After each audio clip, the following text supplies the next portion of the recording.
Okay, everybody. Hello, YouTube. This is Luminous Star. Welcome to my channel. If this is your first time, welcome. And for those of you who are my stars, you know you're very special to me. Mwah. Thank you so much for your subscription and your support in the work that I do here on Luminous Star. Okay, guys, I wanted to go ahead and do a couple of presentations for you tonight. One on resonance and the other one on how basically, the other one is a little bit lengthy. The one on resonance is actually a lot shorter. However, with that one, what I want to go ahead and do is I wanted to screen share with you guys. Now, in order for you guys to see the presentation, let's see here. I probably should have practiced before starting the live stream, but you guys who have been with me for a long time, my stars, you know that I usually, when I start talking, I just keep talking. So if you guys are not able to see the presentations, that's fine. I'll just go ahead and load this up on a later date, so that way you're able to see the presentations. Again, it's going to be a couple of presentations. The first one I'm going to do is on, let's see here, if I could even bring it up. Oh, no, that's the wrong one. Yeah, the first one is going to be the art of becoming mindful of your well-being. So when we want to take care of ourselves, we basically want to start doing this by becoming mindful. Now, guys, with me, this is something that I started doing quite some time ago.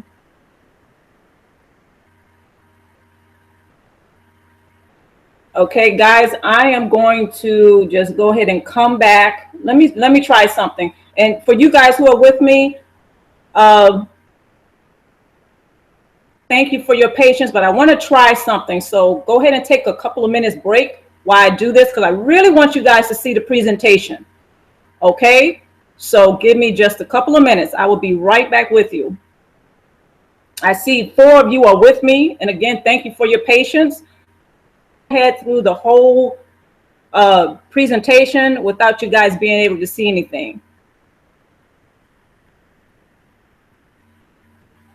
So, okay, I'm going to go ahead and attempt to bring up the presentations for you. And again, it's going to be 2 presentations. The first one is going to be the art of becoming mindful of your well-being. And the other one is going to be on resonance. And I'm going to try to wrap this up in about an hour. But if we go on for about an hour and a half, again, thank you so much. And let me go ahead and try something. So you guys bear with me here. I hope everybody is doing okay tonight or today, wherever you are. Yes, okay.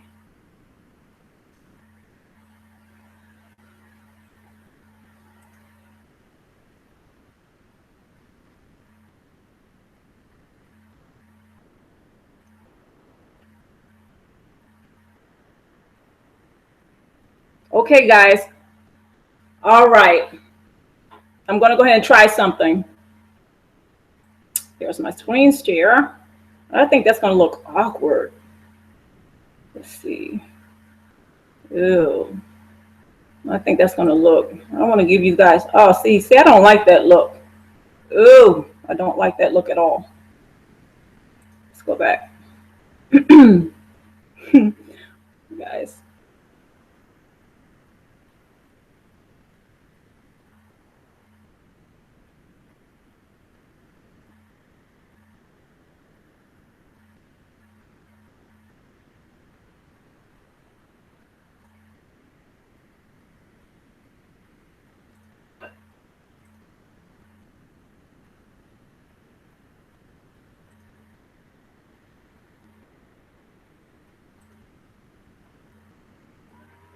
Ew, I don't like that.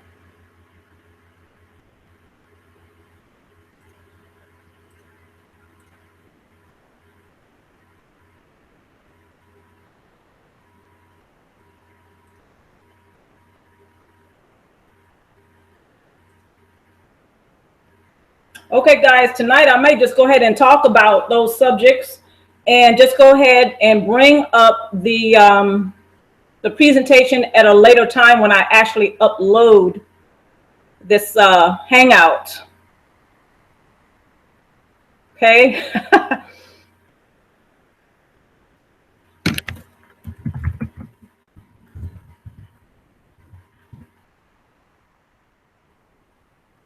All right, guys. Yeah, I wanted to go ahead and do the presentation. However, again, I was attempting to go ahead and do the screen share. I probably should have practiced, right? Before actually starting the live stream. But yes, you guys can see everything I'm doing. I don't know, you all are like, what is she doing? Anyway, the art of becoming mindful of your overall well-being. Okay, now the first point to that is when we are in toxic relationships, it's pretty hard to focus on what we need, right? We're just distracted by everything that's going on in the relationship, whether it's a spouse, whether it's our family members, and whether it's even, friends. Sometimes the white noise, right, is just so loud we don't know exactly what we need. Now we know a little bit about what we want, but when it comes to our needs, it's like that's where we draw a blank. But yes, you guys, I really wanted to do this. Let me see something. My presentation. I don't know if you guys can actually see. No, done. Okay.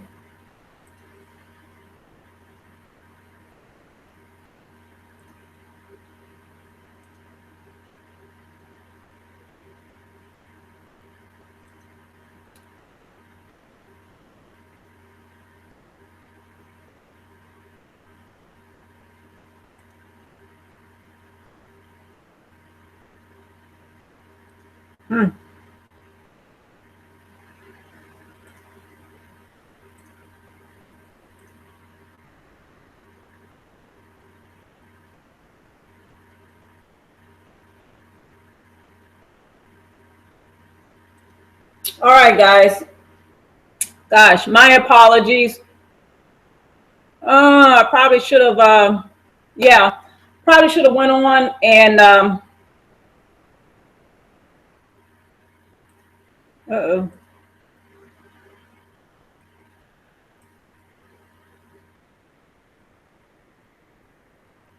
Okay, guys. Yeah, I should have went on and practiced the presentations before I actually started the Hangout.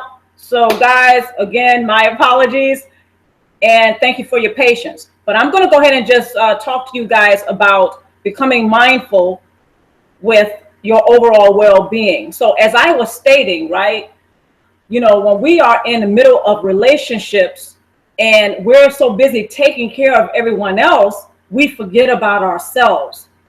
And that can be, I don't know about you guys, but for me, that is like a white noise. It's like I really cannot concentrate and focus on exactly what my needs are. So I'm not being mindful of what I'm feeling or exactly what the thoughts are going on in my head because I'm so busy, being stretched thin, taking care of everyone else. So this can be pretty difficult, and this actually can lead to other health problems. Being in toxic relationships, especially with those of us who are dealing with cluster B personalities, such as narcissists, yeah, this can absolutely cause us to have a lot of health issues. Then it's really tough to focus and pay attention to exactly what we need. Now I'm going to go ahead and let's see, I'm going to click on the chat room.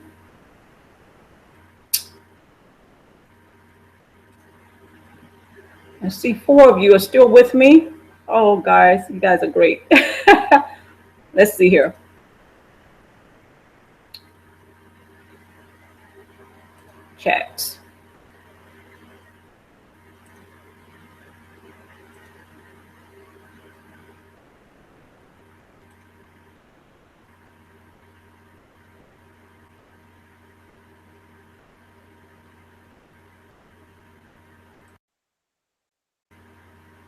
Okay.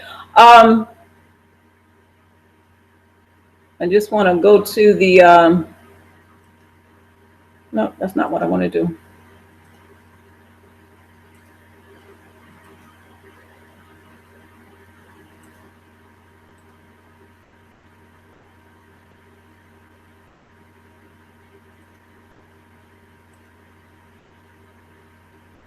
Yes, but as far as like the just being mindful of what we really need, when we are in the middle of relationships and everyone is just coming at us with what they need, what they desire, yes, we're distracted by that. Before you know it, you have health issues such as anxiety, you have headaches, you're going to the doctor for everything from your stomach to your head to backaches. All of these things, guys, are our bodies telling us, hey, I need you to pay attention to me. I need you to take care of me. But when we are in relationships with others who really don't care about what we need, yet alone what we desire, our bodies will absolutely let us know this. Not only that, we all have an inner voice that's always talking to us. That's called our intuition. So when we're not mindful of that, when we're not paying attention to that, we can end up with a whole host of health issues. Okay, so when it becomes, when we become mindful, we start noticing that not only does the world look better, but we start to feel better, and we start to pay attention to our intuition when it says, wait a minute, that person is not so good for me. Or I'm in a situation right now whereas I'm completely stressed out to the point where I'm having headaches.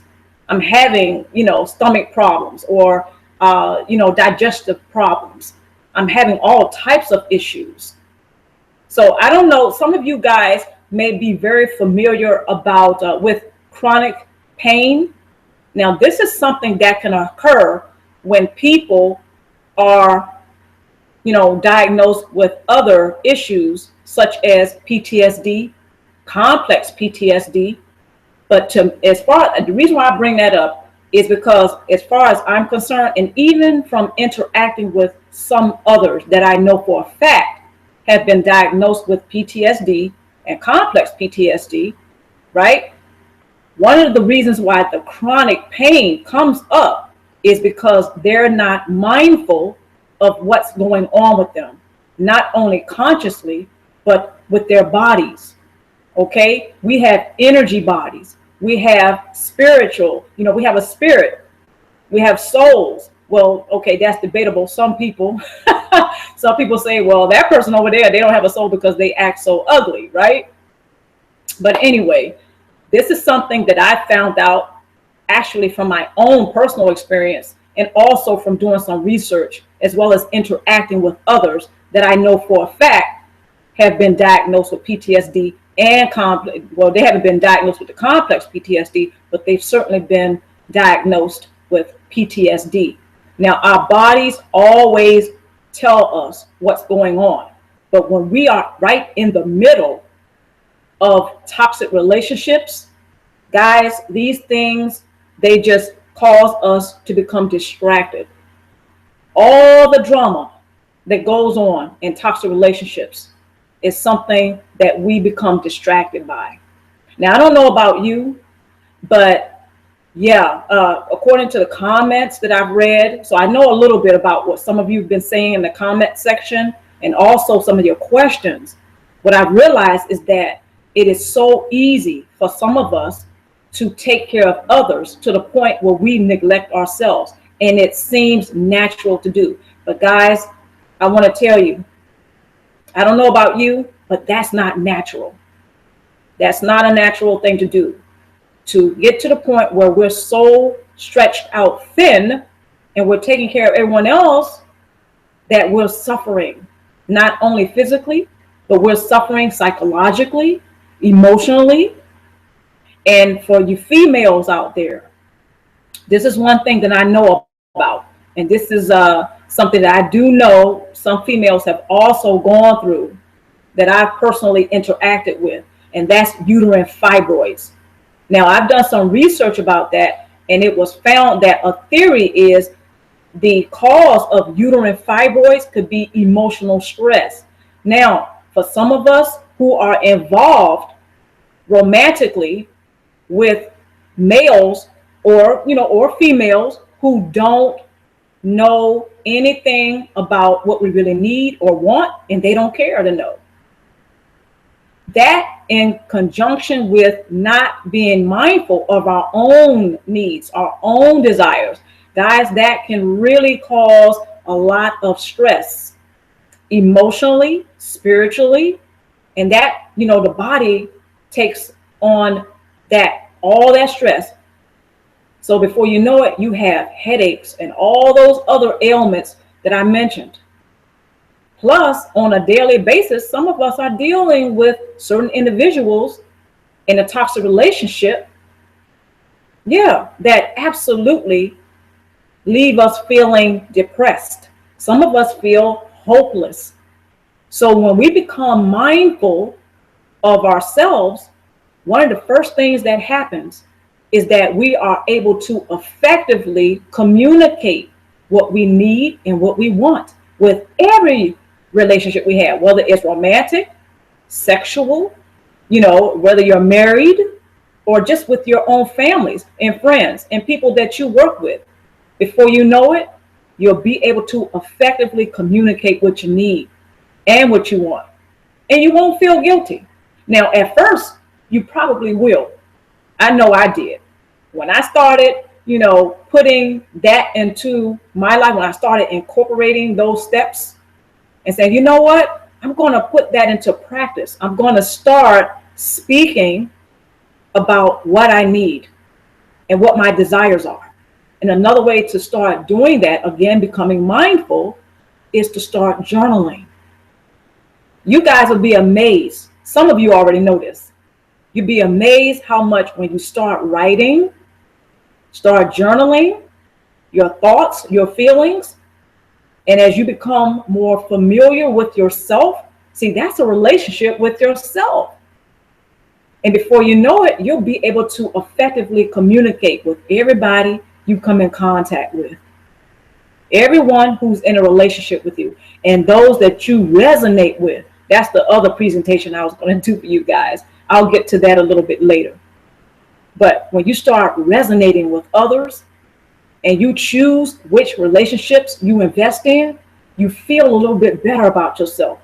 You feel more powerful, because you do have personal power. It's like, you know what? Yes, I am intuitive. And you notice this. You notice that you can pick and choose which relationships are good for you because you've decided to become mindful of what you need and what you desire. And naturally, you'll be able to communicate that with others, whether it's physically, actually verbally, or by your deeds. You will be able to effectively communicate that to others. And people that you resonate with, they will be able to understand what you need, what you want, because you're communicating that. And they care enough about you in the relationship to be in tune with you and say, wait a minute, I noticed that sometimes she or he doesn't like this or that. So I know that he or she, I'm speaking of the people that you're in a relationship with, they'll be able to learn more about you because you are effectively communicating what your needs and your wants are. So that way you're open to intimacy. Because I know a lot of us, I know I was in that category. I was one of the people that used to do that. I used to have that wall up so much that I was pushing people away. And guys, I didn't realize I was doing that. So one of the first things that I did to kind of, lower that wall a little bit, right? Little by little, I didn't take it all down. That took me a little time to do that. But little by little, I started to lower, the walls, or taking away, the brick by brick of the wall started coming down a little bit. All of us need our egos. Okay, egos do serve a purpose. However, a lot of times our egos get us in trouble. When we get in trouble with an ego, so then we have to kind of backtrack and say, you know what, I probably should have did that differently, or handled that situation differently. But anyway, the ego is also a part of that. When we have those walls up, right, and we're very guarded. But I can resonate with you guys on that one because of some of the things that we've gone through in toxic relationships. We want to protect ourselves. We're just not an open book. And so when I started to take down the walls a little bit, one step at a time, or brick by brick, just a little bit, I started to feel better about how I was able to communicate to others in my personal relationships what I needed and what I desired. It wasn't always easy, because sometimes it was very uncomfortable, because I was so accustomed to just protecting myself, because I've been hurt before. I've been, other people their behaviors have been abusive. So I wanted to protect myself. There was no way that I was just going to put myself out there like an open book. So it took some time for me, guys, to actually, be mindful, or become mindful of what I need, what I want, what my desires were, and be able to effectively communicate that. That was just not an easy thing to do at all.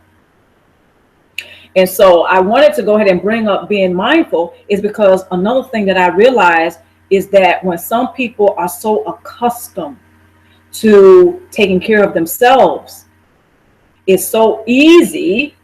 And what I mean by taking care of themselves, survival mechanism. They're on survival mode 24/7. I don't mean necessarily that they're taking care of themselves in a healthy way. I mean survival mode, because some of our coping skills in the survival mode is not very healthy. And I know not all of mine were. I found myself in other relationships, as far as like the surviving and the coping mechanism. Sometimes I was in relationships knowing daggone well I shouldn't have been in those relationships, but I was taking care of myself as a survival mode and defense mechanism. In other words, my taking care of myself was not very healthy. Sometimes if I felt like somebody took something from me, I would take something from them, and I didn't care if I was right or wrong. So I've had my time, guys, where it was like, you know what? I don't really care about how this person feels, because they don't seem to care about how I feel. So as a survival mechanism, sometimes that was my way of taking care of myself, was to treat others as poorly as they treated me. So when I started to turn that around and become more mindful of my overall well-being, that was one of the first things that I did, was to check my ego, to check myself. And guys, that wasn't easy, because I wanted to make everybody else wrong. People who were treating me like crap, I wanted to make them wrong, period. I didn't care about their story behind the story at all.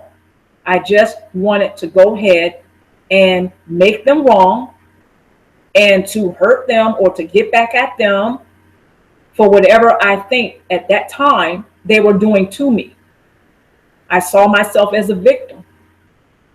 And sometimes when we do that, the only thing we care about at that time, and I'm speaking from experience, as well as some people that I know for a fact have done this, because the conversations that we've had.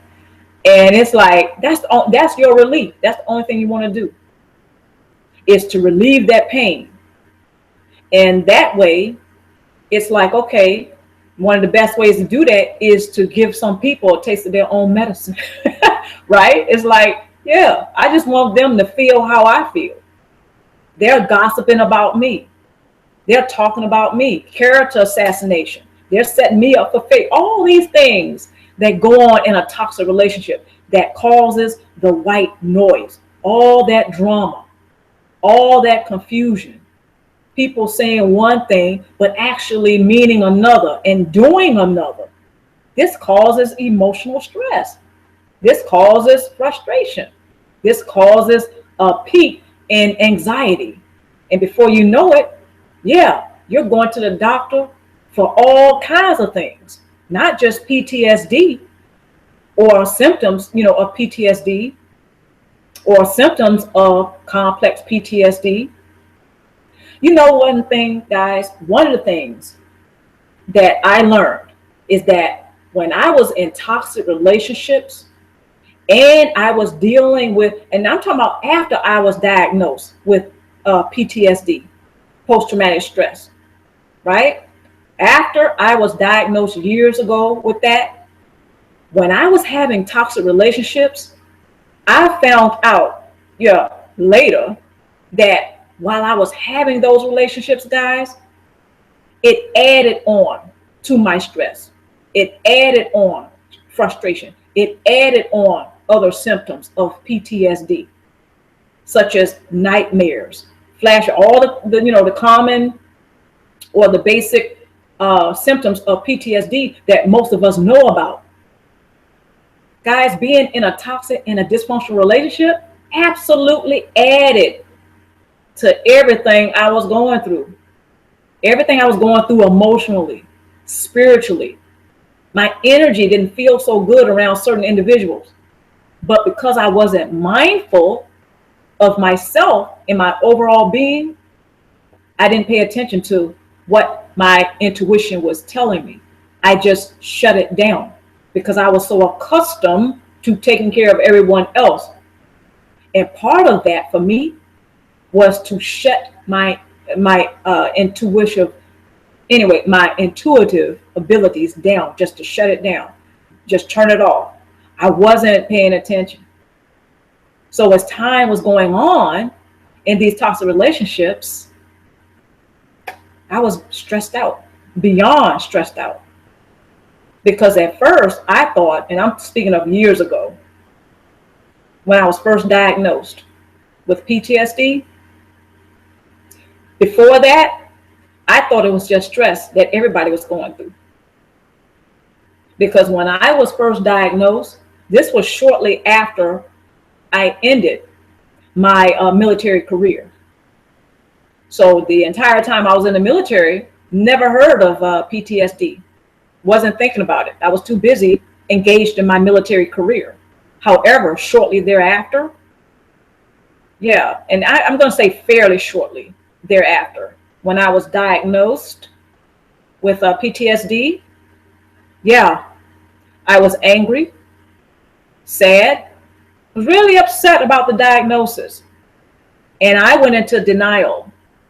Didn't want to talk about it, and I didn't talk about it.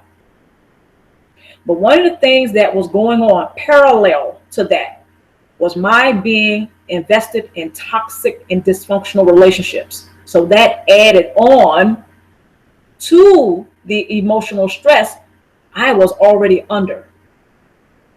Basically, I chalked that up to, everybody goes through this. Everybody is, stressed out. And this was shortly after I ended my military career. And I was in the civilian world again, and I was working. So I just thought I was stressing out because of that transition. I didn't think too much of it. But guys, after the diagnosis, and when I began to go into building my support base, really getting serious about becoming mindful of my overall well-being, when I started to really do that, guys, I learned so much. One of the things that I learned is that being in a toxic relationship or choosing to invest in a toxic relationship is not me being mindful of my overall well-being. It was going against it. It was going against it. Everything that I needed, I was neglecting myself. So not only was I involved with certain individuals who were negligent in our relationship, but I also added to that. I added to it because I wasn't listening to myself. I wasn't paying attention or being mindful of myself. When that little inner voice, and I recall sometimes, I can reflect on it right now. I recall how there were things that were going on in some of those relationships in my past where my intuition, kicked in. It was like, don't do that. Or that person is lying to you. But guys, because I wasn't mindful, I let it ride. I didn't stand up for myself. Being that, when I say stand up for myself, being that I was complying to all of the white noise, all the drama, all the chaos in the toxic relationships. I was complying. I was going along with it. And it wasn't too good for me. It wasn't healthy. It wasn't balanced. It wasn't sound. But see, my background, part of my background is that I was already accustomed and familiar with having toxic and dysfunctional relationships. So fast forward to my adulthood, I was already primed for that. I was already ripe for that. So anybody else who came along who had certain similar characteristics of certain adults in my childhood, whereas there was abusive behavior, yeah, I was accustomed to that. So that was familiar to me. So I complied. I went along with that, and I invested in toxic relationships. So when I started to become mindful, and again, a part of that is my support base. When I started to do that by journaling, by taking time out, and see, taking time out for myself, guys, that wasn't easy for me because I chose to be a busybody, somebody who was a workaholic, always busy, always on the go, always on the run, from, if not internal problems, from other problems in the relationship. Sometimes I was in denial. I didn't want to deal with it. So if I wasn't avoiding that, I was avoiding what was going on inside of me. So the intuition that was kicking in, I would shut it down. I had a wall up. So not only did I have a poor relationship with myself, but I had toxic relationships. And all of that played right into my not being mindful of my overall well-being. That it just didn't come naturally to me to actually do that. So when I was involved with certain other individuals in these toxic relationships, whether it was narcissists or cluster B personality, and there were several of those, all the craziness that was going on, all the crazy making from certain individuals of my past in toxic relationships, all that craziness. It took me some time, guys, to actually come face to face with that, but I was accustomed to that. I was accustomed to all of that white noise and drama. So it was very easy for me to become negligent of myself. My overall well-being took a back seat. And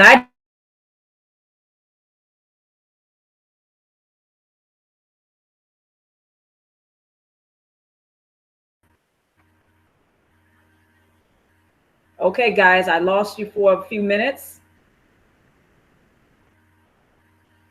Okay, I think everything is okay now.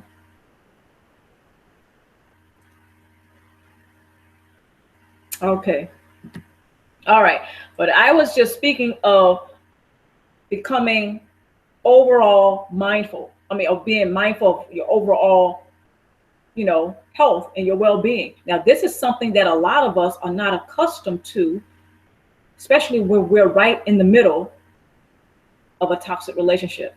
Now, I know I was telling you guys a little bit of background about some of my experiences with this, and I'm very familiar with this, and I resonate with others who have gone through this because, as far as I can remember, I've had those experiences. Now, I've had some relationships after I started in my adulthood to put the pieces together. So I had some pretty good relationships. because when I became an adult and I just knew something wasn't quite right, right? I was like, okay, I'm having these relationships and I'm becoming tired and I'm becoming even more frustrated. Something has to give. I'm having all of these relationships that suck. So I started to become more familiar with the pathology. I started to wake up. It's like, wait a minute. When I started looking at some of the relationships I was having in the past, guys, and I started comparing relationships I was having, I was like, wait a minute. And that actually helped me to wake up too, because I was able to compare. And I think one of the things, matter of fact, I already know it is, one of the things that helped me to decipher, okay, these toxic relationships and these, just saying these toxic relationships are not really natural. The way that they go, the way that they operate, it's not natural. And then comparing that with the relationships that I was having with people that were pretty good to me and they appreciated how I contributed to their lives. Nobody was really trying to one up anyone. Nobody was really trying to stab anybody else in the back. So I got a taste of that as a young adult. I got a very good taste of that. And what helped me was when I took steps and branched out, I was able to meet other people. And I found that everybody on the planet doesn't behave like some of the people past experiences with in toxic relationships. So that's something that actually helped me a lot. And I want to say something about that too. Some of us are so accustomed to having these toxic relationships since we were knee high, right? So that can invoke a sense of isolation, loneliness. Some of us start to think that, okay, this is normal. I know I was in that group. I used to think, okay, everybody act like this. Everybody, behave abusively. And sadly, I thought that at one time in my life. But when I started to meet other people, as I started to branch out into the world more, so I got a taste of, okay, wait a minute. Everybody doesn't do that.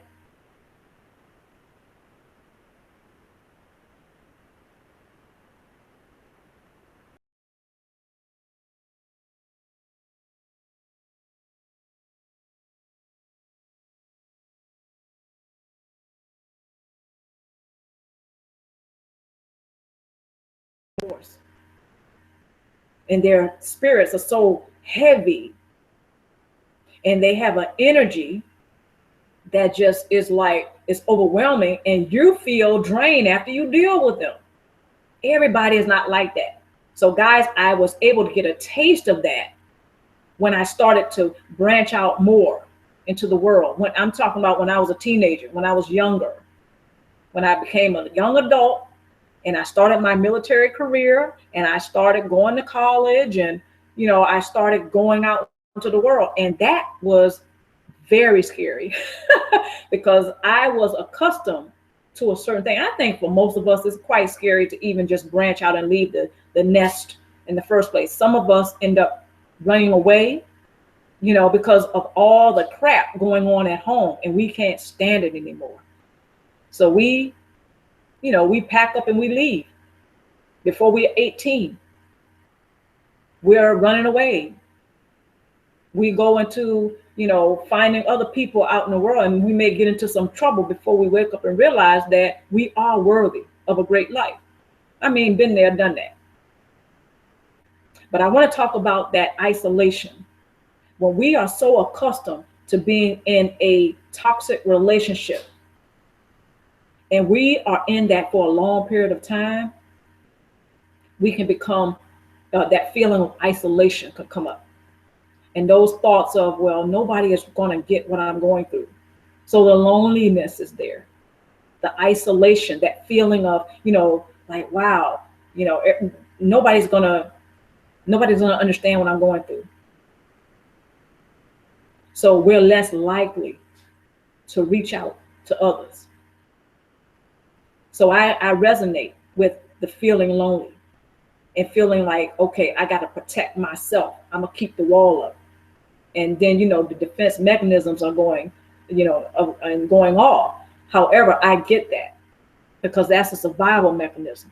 If you only know, if you take a person who has experienced other people that go upside their head every time they get angry, but yet they're telling, well, oh, I love you, I care about you, but yet every time that individual turns around, they're getting knocked upside the head by the people that supposedly love them.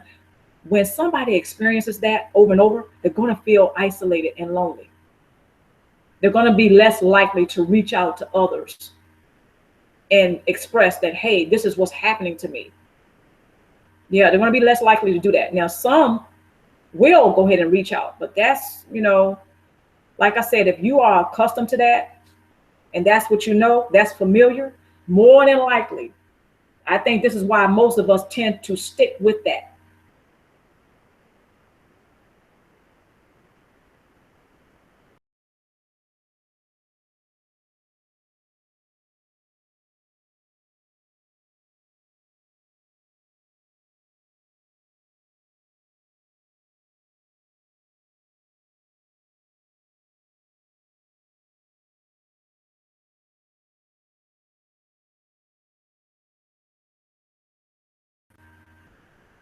Okay, guys, I'm going to go ahead and wrap this up in an hour. This just keeps cutting.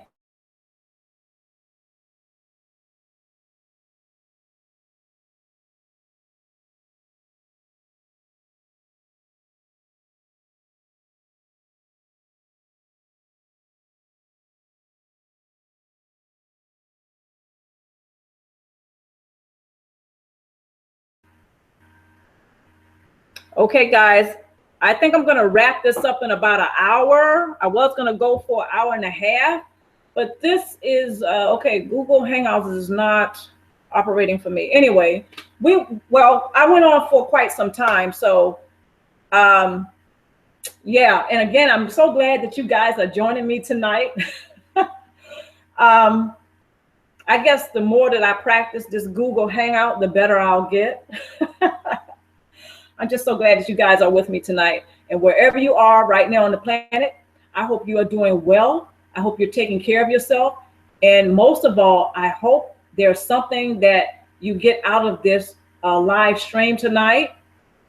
And yeah, because a lot of us, it is very easy when we are in toxic relationships to not care for ourselves. And sometimes we really don't know how to start to take care of ourselves, to become mindful of what we need, what we desire, so we can communicate that to others that we interact with. Now, as far as like interacting with others, that's another thing that can become pretty scary to even start doing, because I was just talking about the isolating oneself. It is so easy to fall into that trap, especially when you take a person who is so accustomed to all that craziness and the madness that go on in toxic relationships. However, it's familiar. So you're less likely to branch out and say, you know what? I want to try something different. I just want to find out if somebody out there will love me on this planet. Am I able to have relationships, healthy relationships, whereas someone will appreciate what I bring to the table? I want to experience that. And I'll take steps to try, but it's so scary to do that. It's very scary. And I get how it's so easy to be reluctant to do it because you're familiar with being in toxic relationships. And guys, I just want to say, if that's where you are right now, my heart goes out to you. I've had some pretty dark days myself, because I was talking to you guys before about having that wall up. And one of the first things that I had to do, and I chose to do, was to check my ego. I wanted to make everybody who ever, did something, I thought did something wrong to me, in the toxic relationships, whether it was lying, cheating, anything that I can remember. I really thought that I had to protect myself at all costs, and I wanted to make them wrong. So there was a period where I would even demonize them, and I'm not letting them off the hook. I'm not saying, well, oh, they're angels or saints. No, what I'm saying is I checked my ego because I was looking at, in my young adulthood, how was it that I complied with some of the craziness, with some of the chaos that was going on in the toxic relationships? Did I choose to overlook some of the clues that were there? The answer was yes. And I didn't want to admit that, but it was true. There were times that I did overlook things that were right there. Clues were big as day, but I overlooked it. And I think that goes right into how some of us are familiar with toxic relationships, how the craziness and how the chaos of those toxic relationships go. We're accustomed to it. We're used to it. So we don't tend to question, even when we see the clues right there that maybe that person is a cheater, or that person is not, treating us well, because they say one thing and they do another. They don't keep their word. They break promises and don't seem to be remorseful. See, some of us are accustomed to that. We're accustomed to it. And so we don't question it. And we continue to comply, neglecting our overall well-being. All the while, we're stressed. Some of us are walking around with bad skin, losing our hair, all kinds of health issues, backaches, headaches, chronic pain. All these things, guys, I learned just from experience. I've learned that it is directly related to investing in toxic relationships and being in relationships with people who do not appreciate my contribution, whatever it may be. That is, of course, healthy, balanced, and positive. And people who love and care about you, yeah, they're with you even when you do slip up, even when you have your days and you may say or do something to hurt, to unintentionally hurt and disappoint. However, you know how to take responsibility for what you contribute and how you contribute to the relationship. Now, most people can work with that. But see, cluster B personality and narcissists, they don't do that. What they tend to do is just, dump and project all their stuff unapologetically on everybody. That's their source of supply.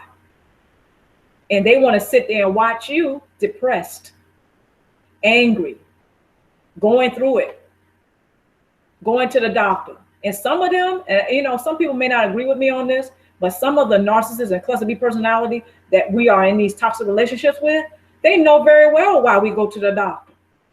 They know very well that we're going through it. They know that, and they know that they have something to do with it. But because the only thing they're focused on is the source of supply, they don't care. Source of supply is what, they're focused on.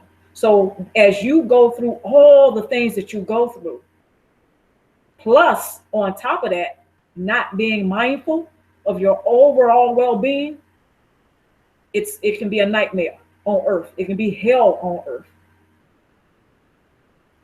So I just hope that makes sense, guys, because I really wanted to talk about that tonight.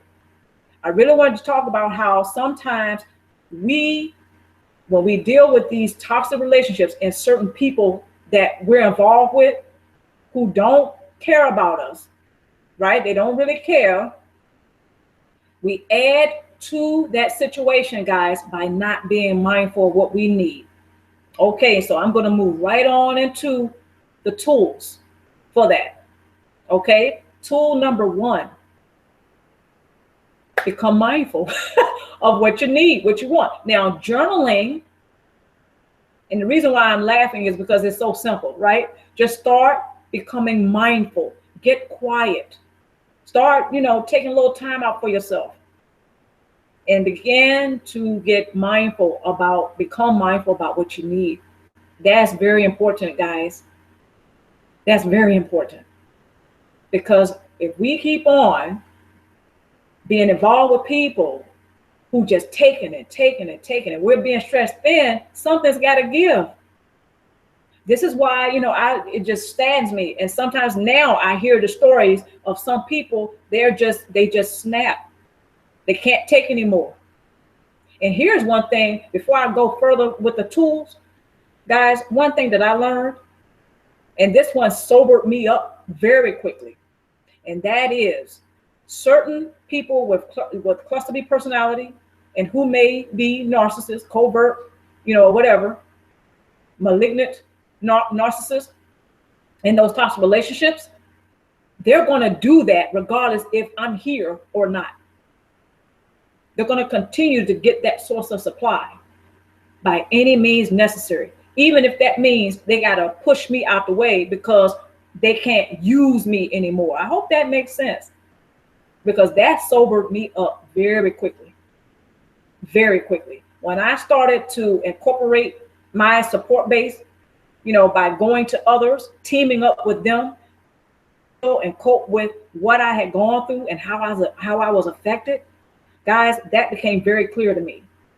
And I started looking at that like, oh my gosh, this individual or these individuals, they're going to keep behaving and doing what they're doing, regardless if I'm around or not. So I'm like, okay, so what good is it doing me to actually continue to invest in a toxic relationship, especially when my health is deteriorating and suffering from that? And that person is still smiling.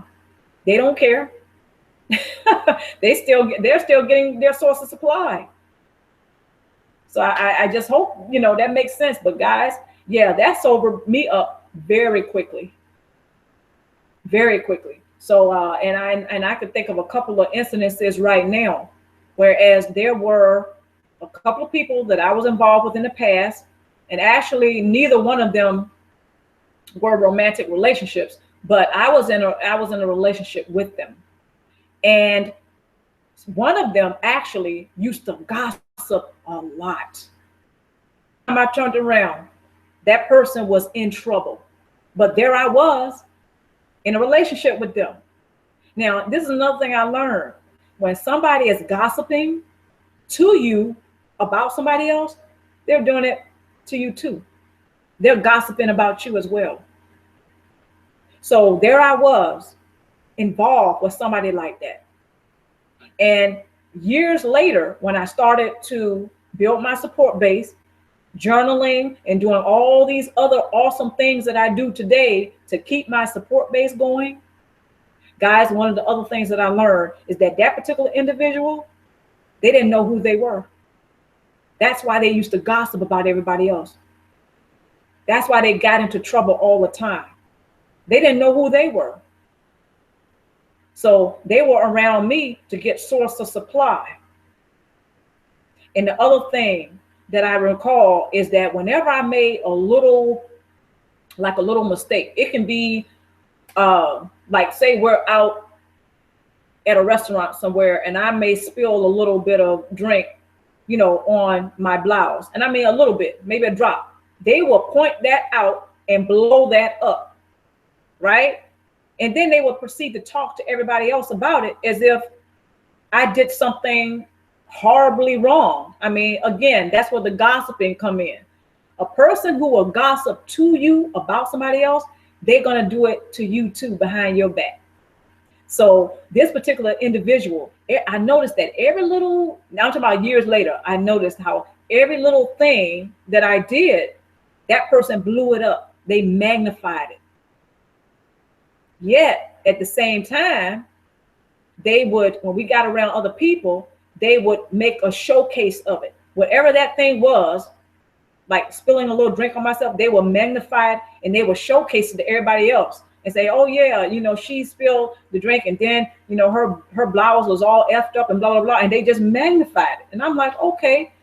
So years later, I figured out why that person didn't have a lot of friends. I can see it more clearly.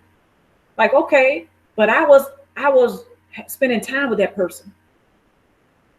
So I hope that makes sense. It's like when we start to become mindful of ourselves, the planets line up, because then you won't feel as guilty when you do defend yourself. If something is going on in a relationship, whereas you don't feel too good about it, whether it's, because somebody is lying to you, they're lying to you, or whatever else seems to be going on in the relationship, and you don't feel so good about it, you more than likely will feel a little bit more confident in being assertive and effectively speaking and communicating what you do not like. And you're not going to apologize.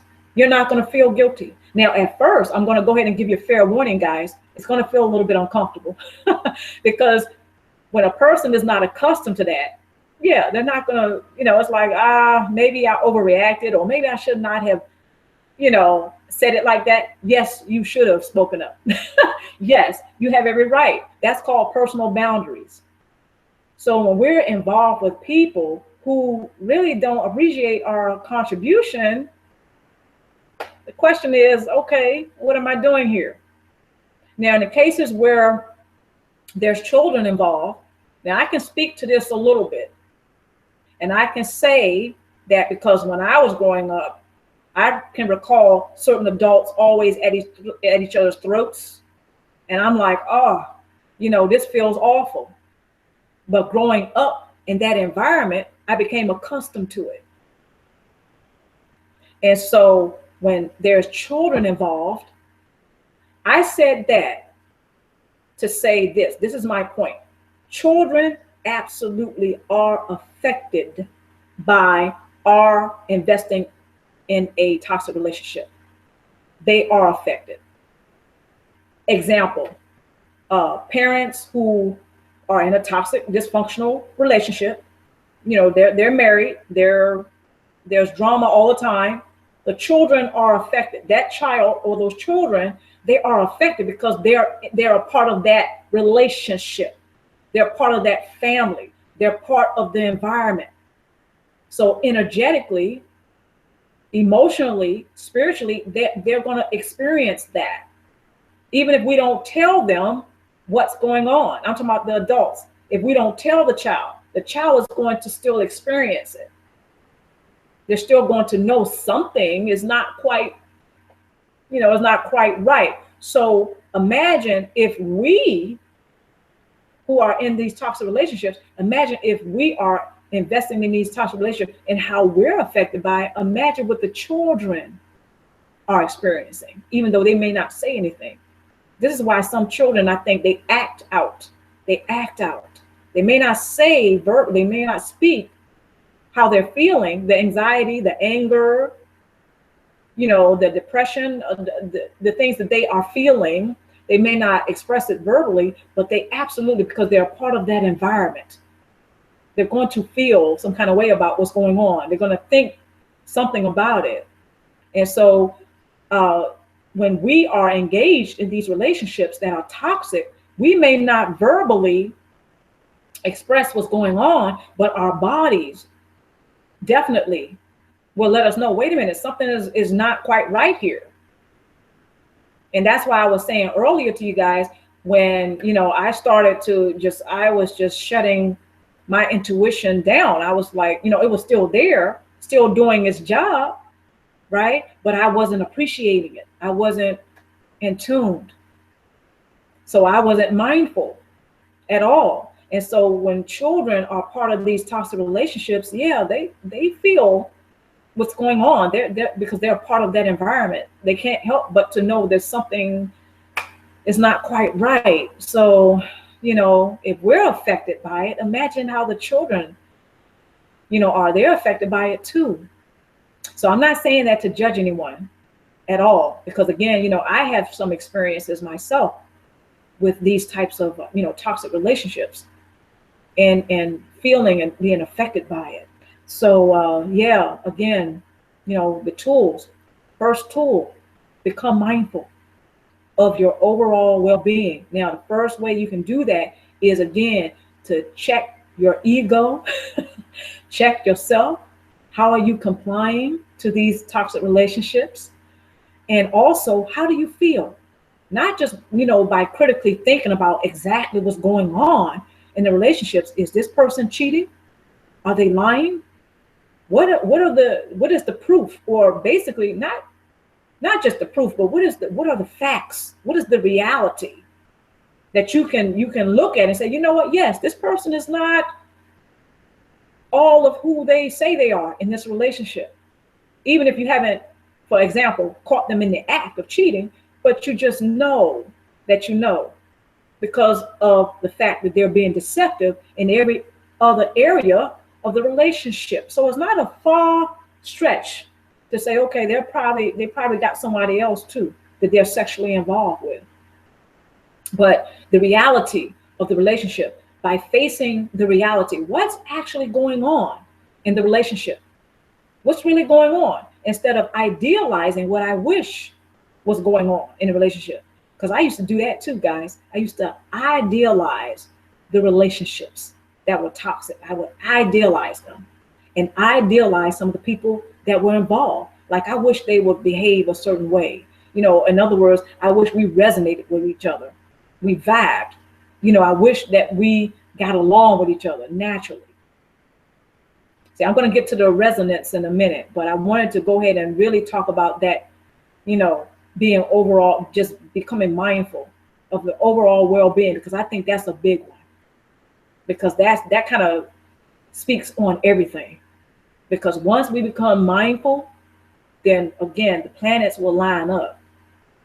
And so when we check our egos and we start taking responsibility for how we've complied with these relationships. Now, I'm excluding the relationships, the toxic relationships that when we were children. No, because we were subjected. Some of us were subjected to some horrible abuses.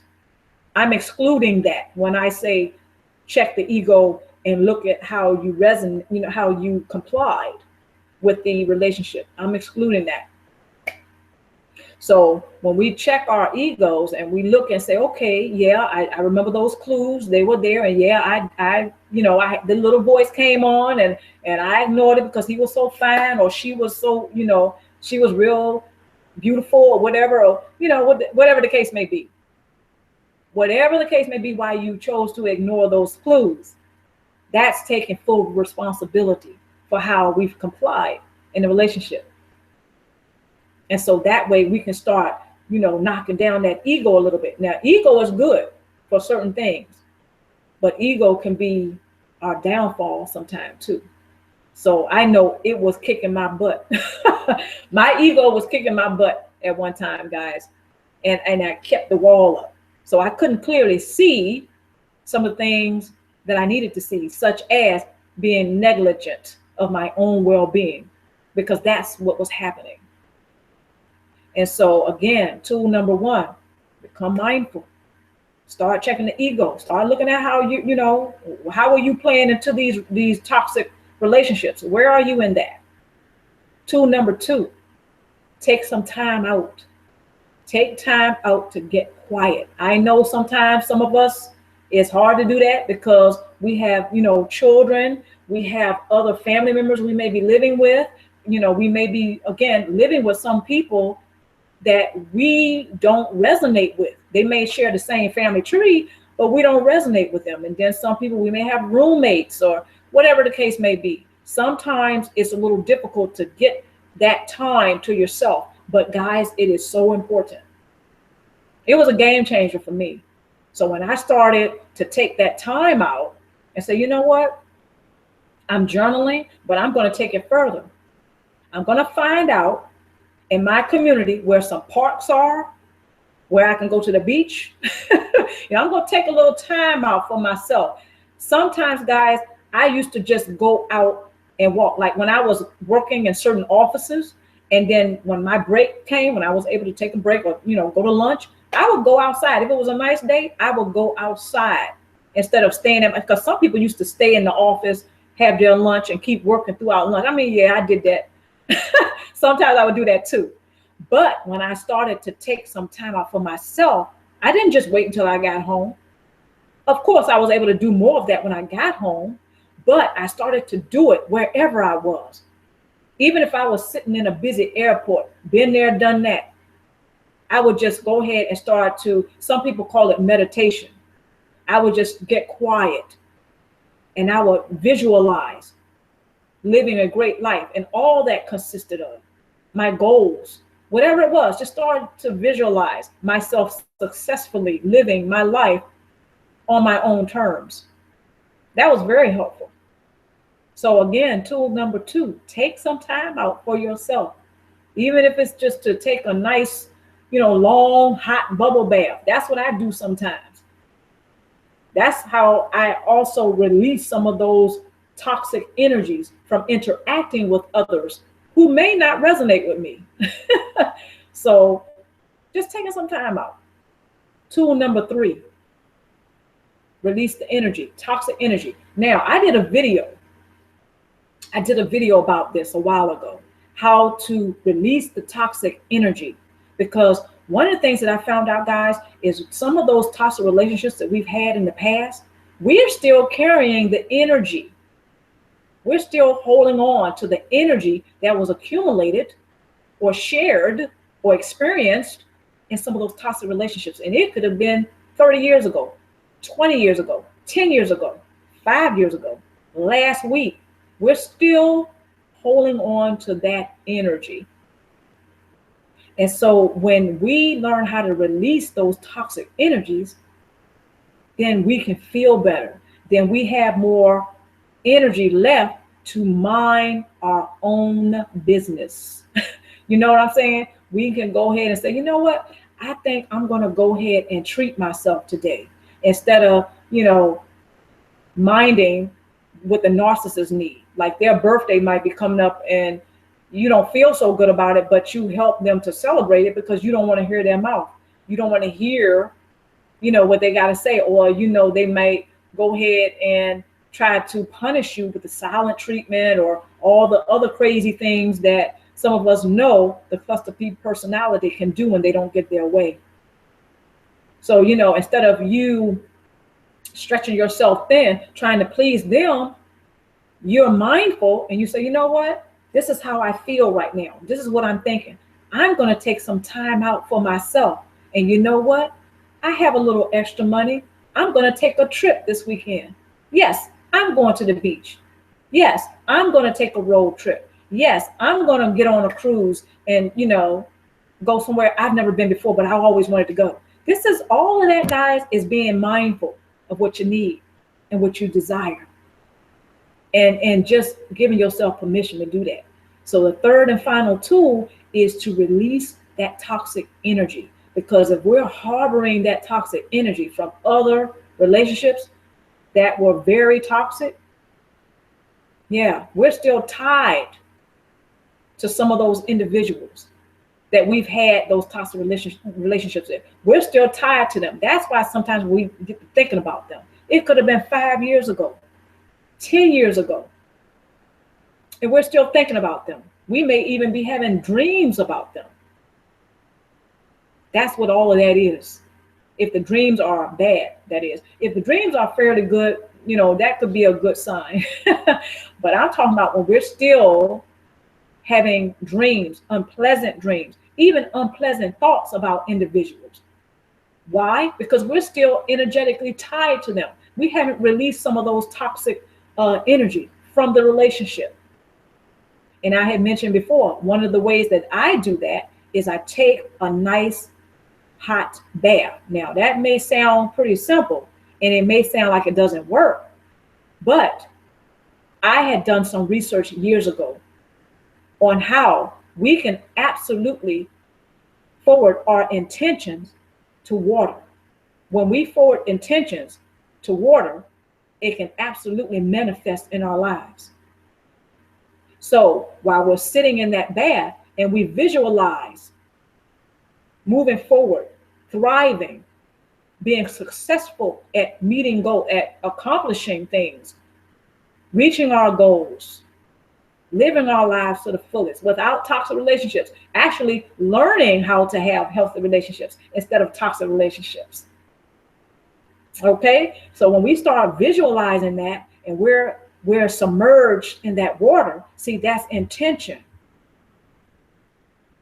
we're submerged in the water. So it can manifest in our lives.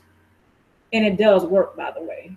I know some people might be like, oh, it don't work. It sounds, a little spooky, whatever. No, no. And actually, I'd like to suggest that you research, if you would, how a person could, I think it's an intention, and the intentions can go into a body of water, or the water molecules. I think that's it. Intentions and water molecules. So I'd like to go ahead and invite you to go ahead and research that. Because when we are submerged in water, and this is probably why some people have seen some results in their lives after they were either submerged underwater and they visualized something, and the next thing they knew, it came to light. It was manifested in their lives. They may have wanted a job and they were submerged in water. They took a nice bath, and the next thing you know, they got that job. Maybe they even got promoted, or whatever their intention was when they got in that water came to light. It was manifested. So, for me, I can say that it has worked a few times. So I'm pretty happy with it. And I get why now people say that water, I mean, when you think about it, we are comprised of water. Most of our body is comprised of water. And water is very important for us to stay alive. It's not the only thing we need, but it's one of the basic main things we need is water. So there's something to say about water.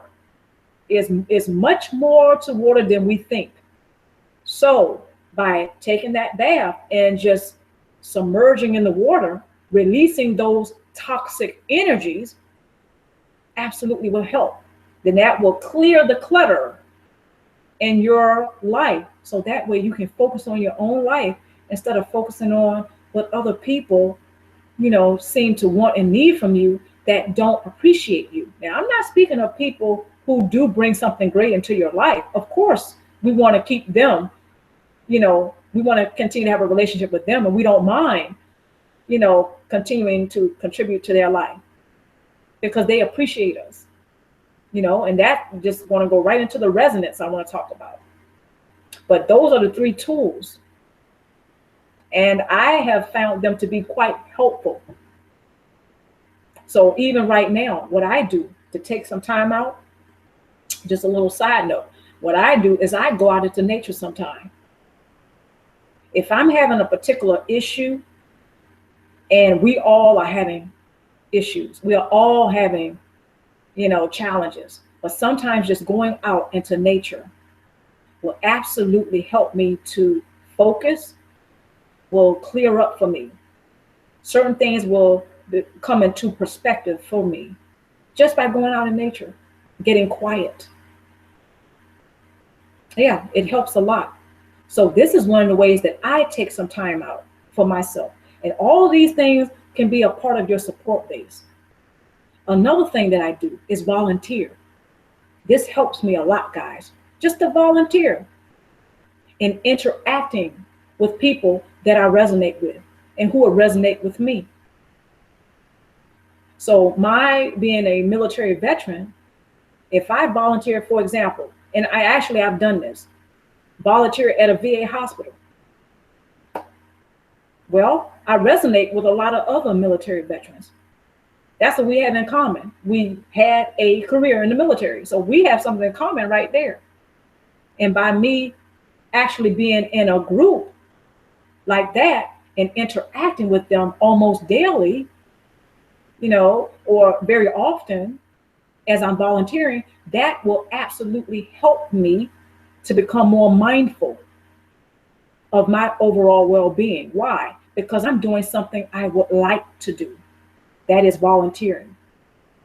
I'm volunteering at a VA hospital or at a hospital or wherever else I may volunteer in my community because I resonate with that particular group of individuals. And I feel, pretty is a fulfilling thing. So I feel rewarded. It's a personal reward just to do that. And as I'm being mindful of what I like, what my passions are, then I can effectively communicate with visuals. In every relationship I have, I can effectively communicate not only what I need and what I desire, but what some of my passions are. What is going on in my head? Can I communicate that with somebody I'm having a personal relationship with, or am I just keeping it to myself? Because that's something that a lot of us have done in toxic relationships. We keep things inside. And that again goes right into the not being mindful of your overall well-being. So moving right on into the resonance. So when we resonate with people, that means we're vibing with them. We have something in common with them. So naturally we can come together and have a great relationship. Now I want to say something about that too, the resonance. When people are not necessarily interested in having healthy relationships, but they vibe with one another because, okay, for example, they're both alcoholics. They vibe with one another. They have that type of relationship with each other. They're drinking buddies. So again, resonance doesn't just pertain to positive or healthy relationships. It pertains to every relationship you can think of. So when people are, vibing with one another, or in other words, they have resonance with each other, it takes less effort to build a relationship. Not saying that there's not going to be conflicts in a relationship, because there still will be conflicts. There will still be issues to deal with. But guys, that's what I've learned about the resonance. I absolutely feel so much better when I give myself permission to invest in relationships with people that I resonate with. And so that has helped me a lot, because that actually helps me to build my support base and to make sure that it is strong, and it helps to expand my support base, because certain people that I resonate with, they may know other, and I'm pretty certain they know other people. And then there's more people that I may become involved with, because there's 3 people over here that I just met last week, and we resonate with each other. And each one of those 3 individuals know at least 50 other people that I possibly resonate with. And before you know it, I have more people that I'm involved with, but a healthy relationship. If I don't take the steps to permit myself to have these relationships, the healthy ones, then I won't ever experience that. And again, it's like I'm isolating myself. I'm not being mindful of my overall well-being, because I'm keeping myself stuck because of fear, anxiety. And it's not going to be easy to start taking those. For anyone who hasn't started taking baby steps, it's not going to be easy. But I can tell you it's going to be well worth it. Once you start, just take those baby steps. And say, okay, you know what? I just met somebody last week. Now, we vibe or we resonate with each other, had a great conversation. And you may be thinking, wow, I haven't had a great conversation like that in 2 months or maybe 6 months.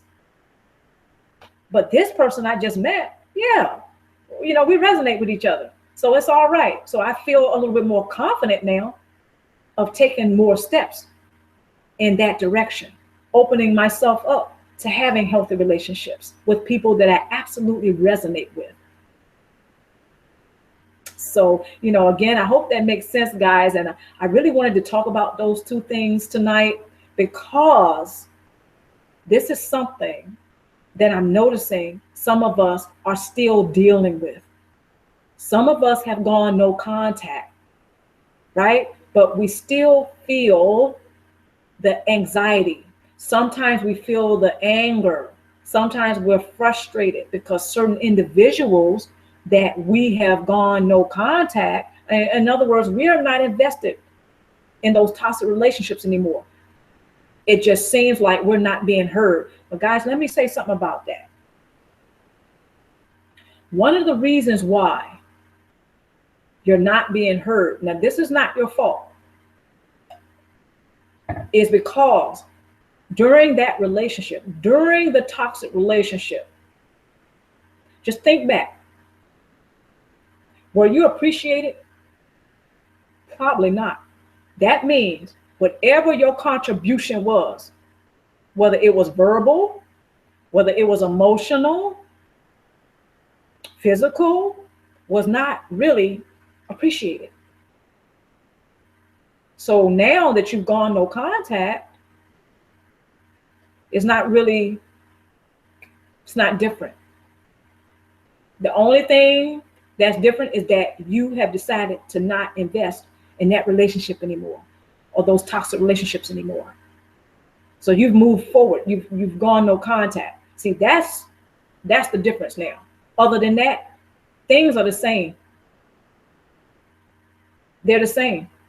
Because while we were in the relationship, we weren't being appreciated anyway. Our contribution was if anything, exploited, was taken for granted. But it wasn't appreciated. So now that we've gone no contact and we're still receiving gifts, we're still getting the phone calls, we're still seeing and noticing some of the flying monkeys coming around. Guys, when you really think about it, nothing has really changed. Not from that end. What has changed is that you decided to go no contact because you're not going to invest in that toxic relationship anymore. And now you really feel the reality of it. That's what's different.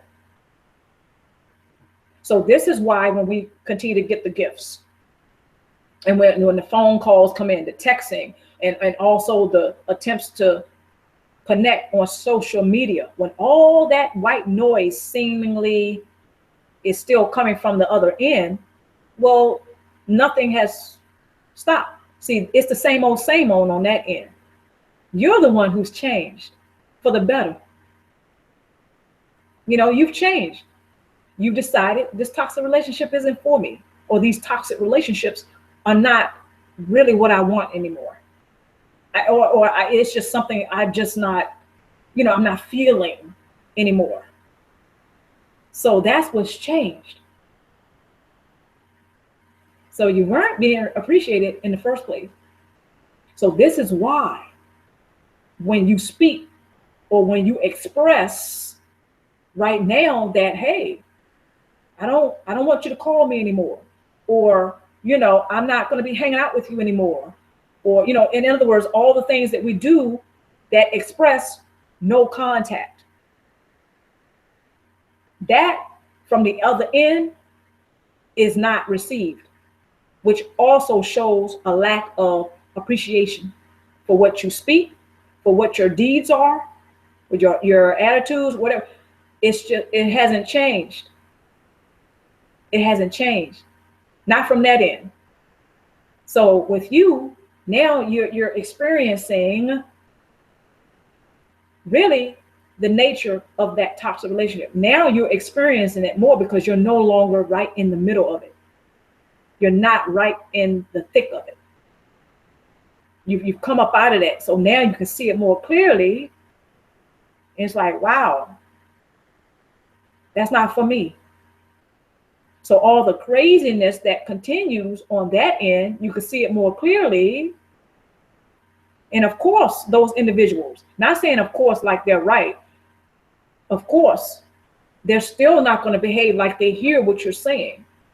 So when you say no contact and your actions reflect that, it's not going to be reciprocated. It's not going to be appreciated. It's not going to be received from that end.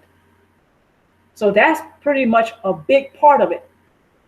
What's going on for some of us who go no contact, and the other individuals or individual within a toxic relationship, whether it was, dysfunctional family or whatever, they're not taking no for an answer. Because when you think about it, did they do that before?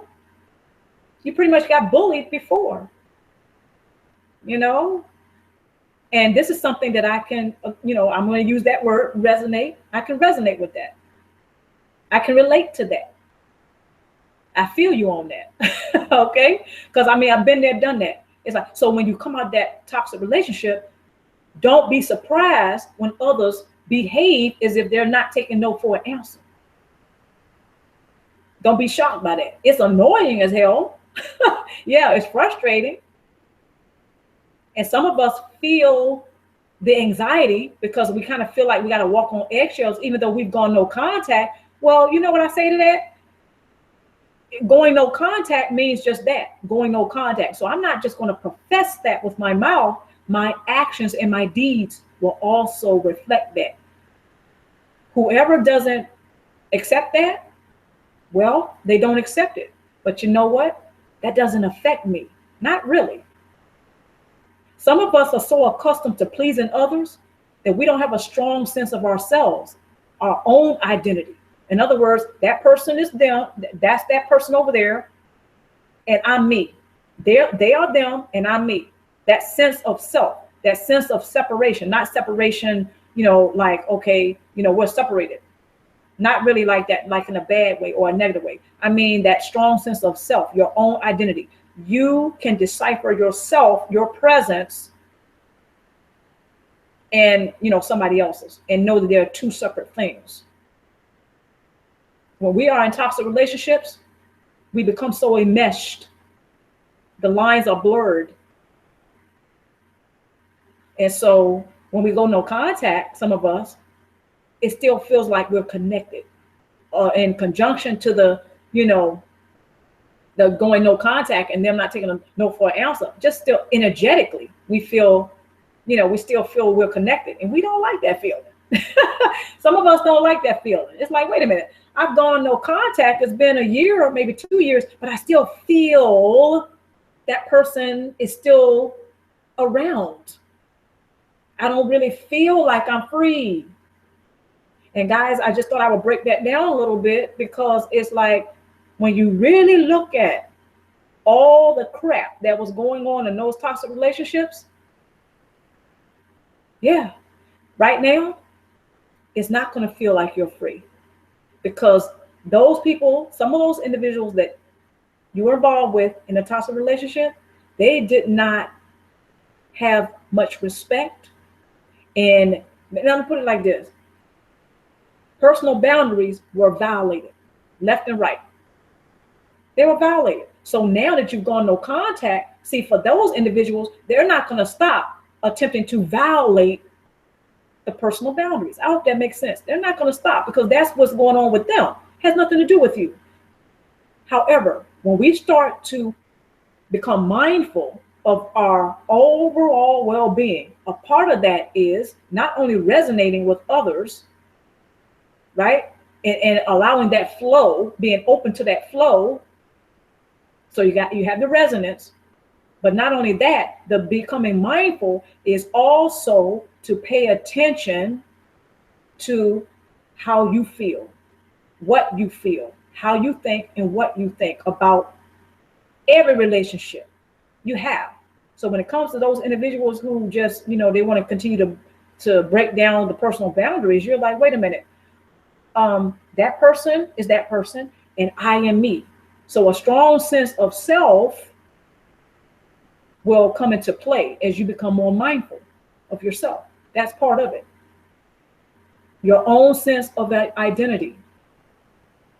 Even for some of us who really don't know who we are because of the toxic relationships we've been in, right? But now we're taking steps to find out who we are. That's great. That's absolutely fantastic. But that mindfulness is very powerful. So when we become mindful, see, all of that is up under the umbrella of becoming mindful. The resonance, the strong sense of self, and knowing thyself, the identity, and saying, well, this person over here, yeah, I've gone no contact, but they still act like we connected. No, we're not. So I'm going to focus on my own life, being mindful and taking care of my own business, especially if I have babies to feed and take care of. Yeah, I'm going to take care of me and mine. This person over here, they had their chance with me, and I'm even speaking of family members as well. Okay, so they, that toxic relationship is over. I'm not giving place to them in my life. They're not taking no for an answer. However, what can they really do but continue to attempt? See, that's the key word, attempt. They can attempt, but they don't have place in my life. So there's not really anything they can do. See, guys, what I've learned is that once I became mindful, a part of that was giving myself permission to start, even if I had to start over. Some people don't like to start over due to their age or whatever. No, some of us have to swallow our pride. I know I did. Had to swallow I didn't have to, but I chose to swallow my pride and say, you know what? This is something that I absolutely need. It's good for me.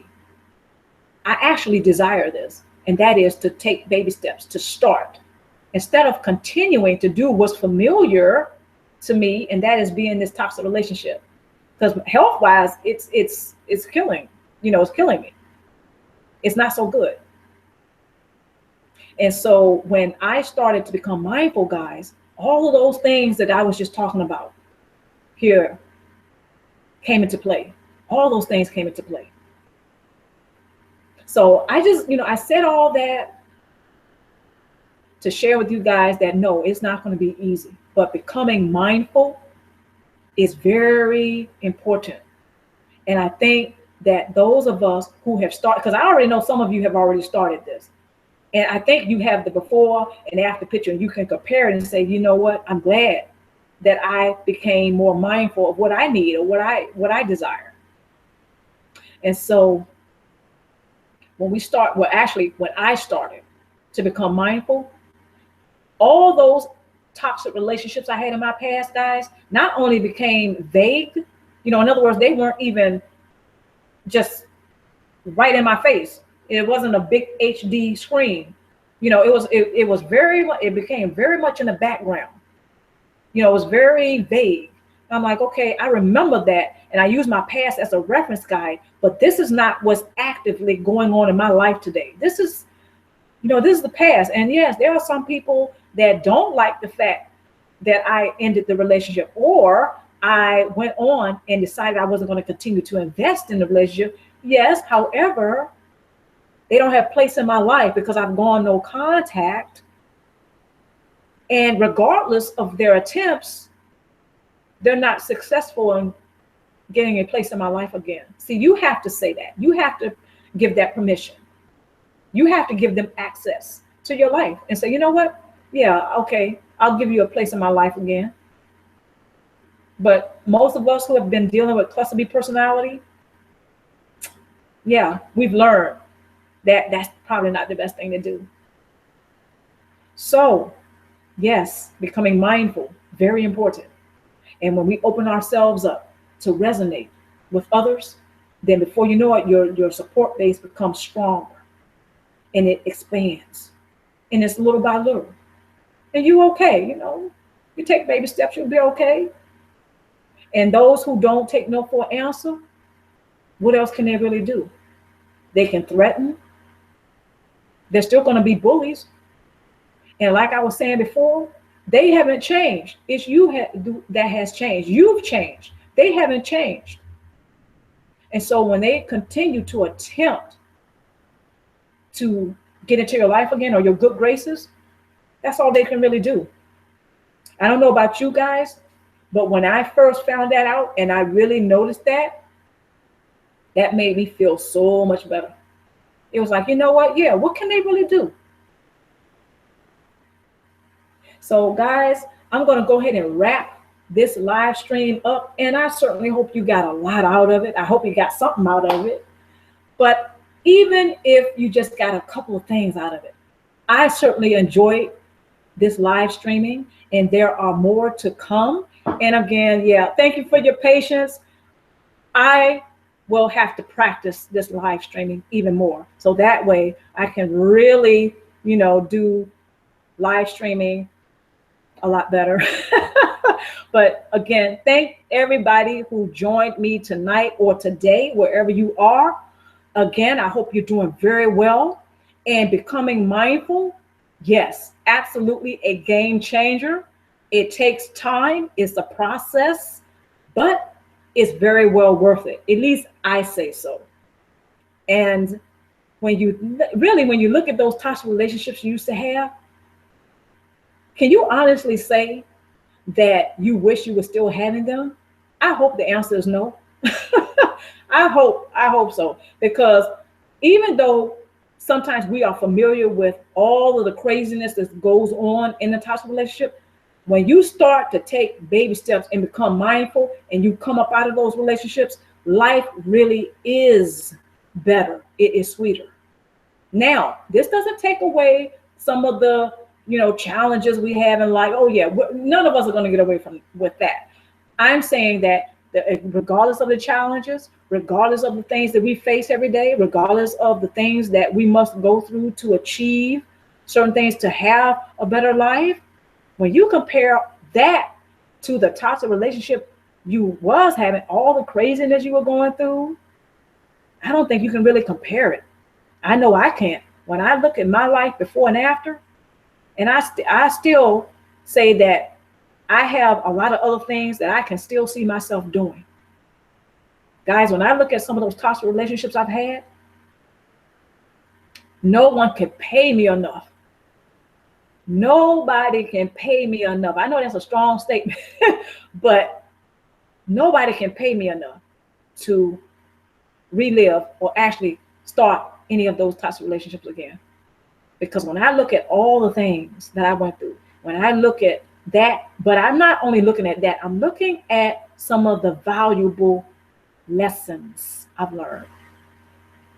Yeah, I'm so glad that something inside of me was like, you know what? It's more to life than this, than going through the toxic relationships, all the crazy making, all the gaslighting, all the madness, all the white noise. It's just more to life. It's just something better than this.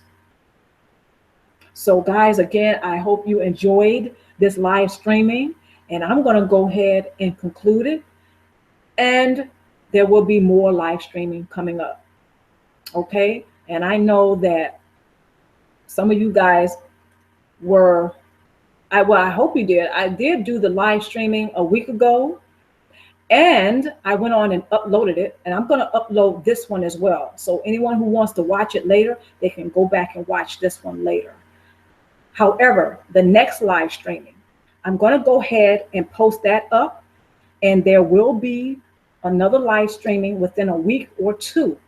Okay. Now I'm probably just going to go ahead and do that one for about an hour. But anyway, I really wanted to do this one because there were a couple of topics, like I was saying, the resonance as well as the overall well-being. I really wanted to talk about that because according to some of the conversations I've had, and also some of your comments, as well as the questions that's been coming to me, this is something that's been a concern, and it's still a concern for some of us. Okay. So I just, again, this was a big topic. Both of those topics were big topics. And it is so easy for us to just stay stuck in these toxic relationships, especially when we just don't have the confidence to move forward. And we're familiar with all that stuff that go on in the toxic relationships. It is so easy to just stay there. But guys, I'm here to tell you, it's just not the way to go. It really isn't. And I wish for all of you to find whatever it is that is constructive for you to start your support base. Again, it starts from inside. When I started my support base, guys, yes, there were a few things that I had to check myself about. One was my ego. That was the biggest one. There were just so many things that I had to deal with. I call it my shadow side. I had to sift through that before really building a large support base. Now, it doesn't have to be large when you start. It starts small, but I'm just saying, I think you guys get the idea. There were certain things that were internal I had to deal with because part of my support base ended up being that I teamed up with others that I resonate with. When I was first diagnosed with such as PTSD, I tried to weather that alone. Ooh, that was a big mistake. That was a big thumbs down. I tried to do that alone. Wasn't working. wasn't working. So I knew that I had to, it was that or my life was going down here. I might as well just, I thought to myself years ago, I might as well hang it up. If I'm not going to give myself permission to team up with others that I resonate with, again, that I vibe with, who appreciate me and I appreciate them. So we have to have a connection that is energetic to really further break down that resonance, and to, have that relation with somebody. It's like you can meet somebody, you never met them before, but yet it's like you knew them your whole life. That's what I mean by resonance. So when you compare that to the toxic relationships where really it seemed like nobody really resonated with you, and you really didn't resonate with too many of those people that you were having a toxic relationship with. So when you compare the two, it's like, wow, yeah, even if I just have 3 people over here that I resonate with, I'm still having an awesome relationship. That's better than having 300 people over here that I don't even resonate with. And on top of that, the abusive behavior that comes with it and my poor health as a result. Just not worth it. Not worth it. So yes, I really wanted to break those 2 subjects down. And again, thank you so much for joining me tonight. Stay tuned for the next live streaming. Okay, I'm looking forward to seeing some of you guys in the live streaming. Now, let me see something. I'm going to attempt to try something here. Let's see something. All right. I see. Okay. Ah.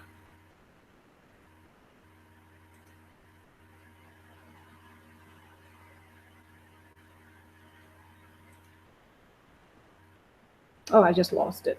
Oh, well. Okay, guys. This is going to conclude my live streaming. And maybe some of you can send me a couple of personal emails. Maybe help me to get this live streaming thing together.